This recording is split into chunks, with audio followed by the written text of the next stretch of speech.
Assalamualaikum warahmatullahi wabarakatuh. Alhamdulillahilladzi arsala rasulahu bil huda wa dinil haqq liyudhhirahu 'ala ad-din kullih wa kafa billahi shahida. Asyhadu an la ilaha illallah wahdahu la syarika lah wa asyhadu anna Muhammadan 'abduhu wa rasuluhu la nabiyya ba'dah. Allahumma sholli wa sallim wa barik ala nabiyyina Muhammadin wa ala alihi wa sahbihi ajma'in. Jamaah yang insyaallah dimuliakan Allah, para sesepuh, para sepuh, Bapak Ibu dan saudara-saudari yang kami hormati dan dimuliakan Allah. Mari kita awali kultum pagi ini dengan membaca lafaz basmalah. Bismillahirrahmanirrahim. Tadi malam saya sempat menonton All England. Bapak Ibu mirsani betul? Enggak ya? Sempat-sempatnya begitu ya. Tapi ya memang sudah jam 9-an lebih begitu. Jadi apa yang kita petik dari yang kita tonton, karena All England ini termasuk ya sebuah prestise negara di mata dunia. Bal-balan Indonesia itu pernah juara satu dunia mungkin dalam mimpi ya, nggak tahu kapan juara satunya. Jadi rankingnya aja masih ranking 100-an ke atas, kalah dengan negara-negara Thailand, kalah dengan Vietnam. Itu padahal kita itu sebenarnya punya potensi besar. Pemain-pemain Indonesia, anak-anak Indonesia itu harusnya bisa memilih yang terbaik di 38 provinsi. Masa memilih pemain sekitar 20-an dari berbagai provinsi tidak bisa? Saya kira harus bisa. Namun sampai sekarang belum bisa membanggakan. Nah, salah satu yang membanggakan adalah dunia bulu tangkis.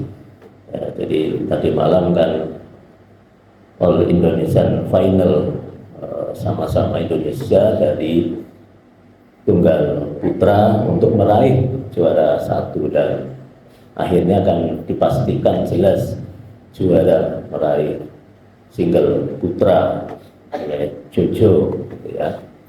Nah, kemudian double putranya juga bisa diraih oleh Fajar Rian. Nah, ini sebuah kebanggaan tersendiri dari anak-anak Indonesia, dari putra terbaik Indonesia yang masih beratkan di putri. Dulu itu putri biasanya juara itu ya, tunggal putri itu juara. Sekarang berat sekali rasanya, di level dunia itu sangat berat, apalagi yang tunggalnya ini. Nah, apa yang kita petik dari bagaimana perjuangan untuk meraih kemenangan? Jadi di dalam Islam juga kita dituntut itu menjadi umat yang terbaik, untuk menjadi pemenang, be winner, untuk menjadi pemenang, bukan the loser, bukan pecundang, bukan yang kalah. Jadi menang itu dalam keadaan yang hebat, menang dalam keadaan sebuah pertarungan yang jujur, pertarungan yang memang baik. Itu tidak boleh ada kecurangan ketika menang, seperti pertandingan. Jadi pertandingan itu kan kalah menang itu hal yang biasa, itu dilakukan karena memang pejuang bekerja keras itu di dalam meraih kemenangan. Jadi ketika meraih kemenangan itu butuh latihan-latihan. butuh latihan-latihan, butuh planning yang tepat, butuh kemudian strategi, butuh kemudian confidence, kepercayaan diri. Nah, Islam kalau menjadi umat yang terbaik itu juga butuh kepercayaan diri. Sebuah anak bangsa, seorang muslim apabila bersaing di dalam pendidikan, umpamanya di dalam bidang ekonomi, ya harus berusaha untuk memiliki planning yang baik.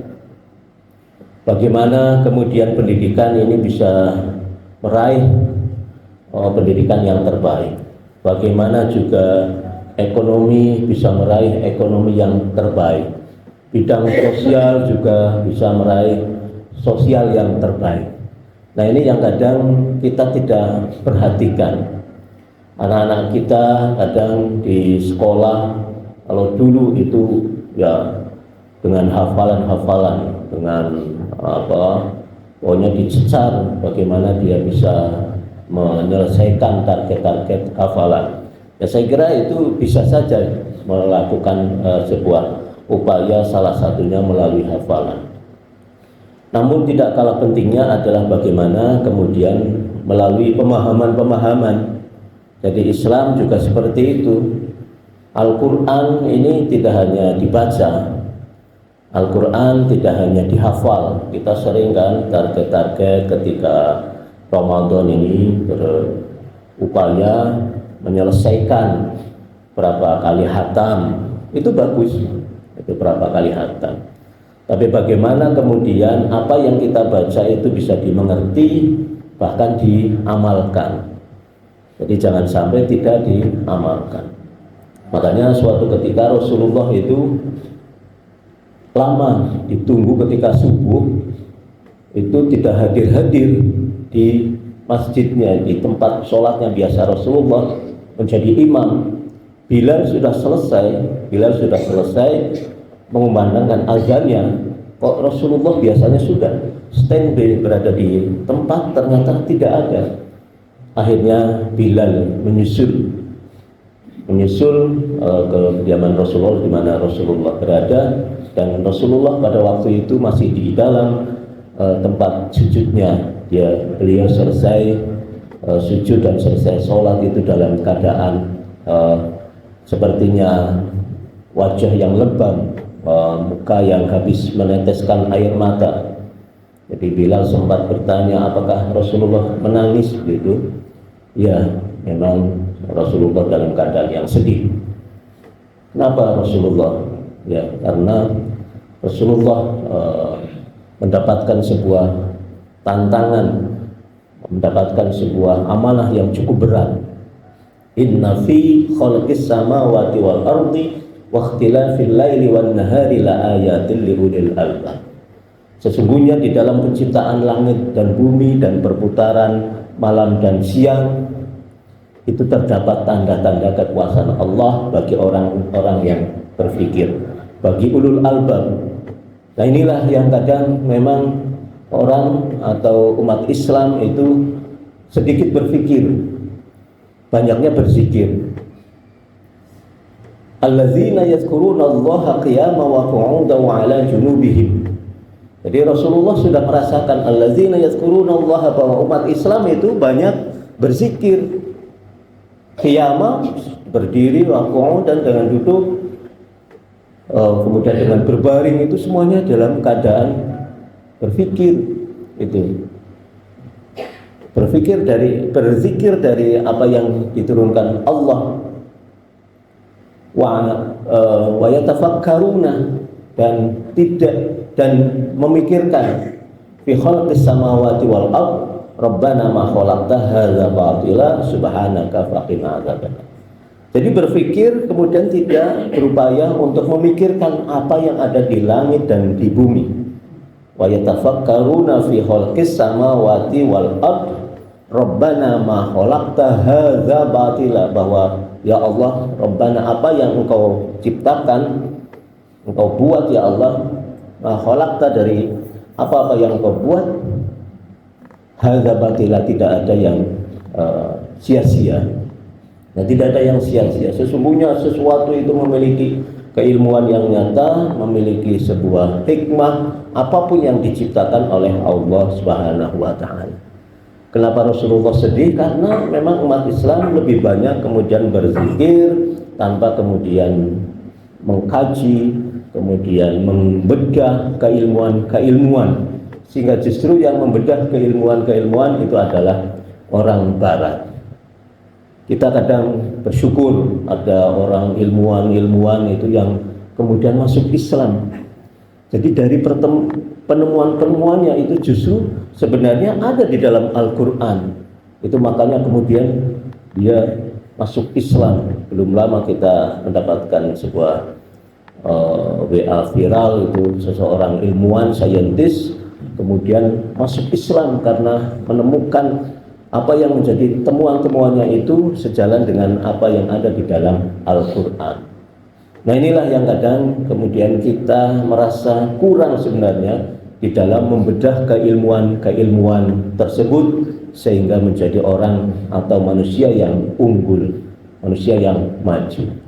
Dan inilah menjadi PR Bapak Ibu ketika kita menjadi winner, menjadi pemenang, itu harus berupaya tanpa kenal lelah untuk memplanning, tanpa kenal lelah untuk kemudian confident, percaya diri, kemudian berlatih, senantiasa mempelajari keilmuannya, senantiasa belajar dari apa yang harusnya kita perbuat sehingga insya Allah kita menjadi pemenang.